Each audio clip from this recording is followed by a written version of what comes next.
En organisant le 31st Annual Meeting of the RNA Society, notre prochain ambassadeur ne fait que rendre justice au Québec. Il est venu avec son fan club, ma foi, j'adore. Et il peut se targuer d'être un pionnier en matière de recherche concernant l'ARN. Accueillons le professeur Benoît Chabot pour en apprendre davantage.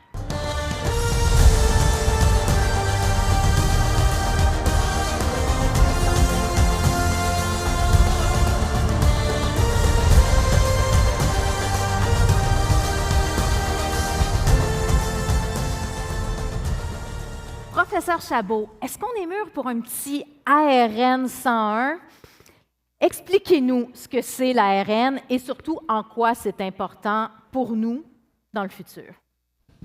Bien, pour moi, A pour ARN. Voilà. En partant. Donc, tout le monde est familier avec l'ADN. L'ADN, c'est le plan d'un organisme pour le développement.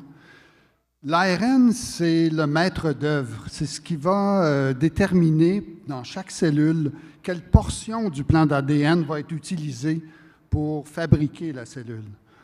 Et donc, l'ARN, ce rôle de maître d'œuvre, il se joue à différents niveaux. Tout le monde a entendu parler de l'ARN messager. En temps de pandémie, pas mal, oui. Exactement. Donc, c'est seulement un des rôles de l'ARN. L'ARN va avoir un rôle dans la fabrication des protéines directement, et puis le congrès qu'on organise, qui va avoir lieu dans quelques semaines, et justement, son rôle, c'est de regarder toutes les nouvelles fonctions associées à l'ARN. On est dans une période très fertile pour comprendre les mécanismes qui sont contrôlés par l'ARN. Donc, oui, l'ARN a un rôle vraiment crucial, et toutes ces découvertes ont mené, à mesure qu'on a compris la fonction de l'ARN, ont mené à des applications.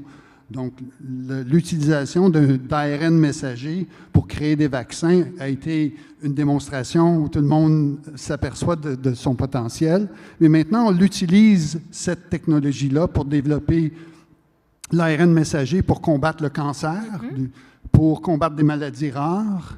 Et donc, le potentiel est vraiment en train d'exploser pour des applications diverses, pas seulement dans les maladies humaines, mais dans l'agriculture, dans la foresterie, dans l'adaptation au changement climatique.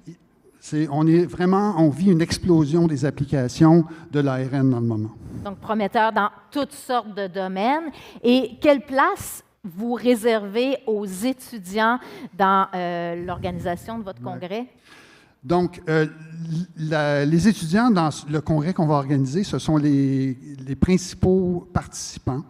C'est un congrès qui a été dédié aux présentations par les étudiants et aussi, ils sont impliqués dans l'organisation à plusieurs niveaux.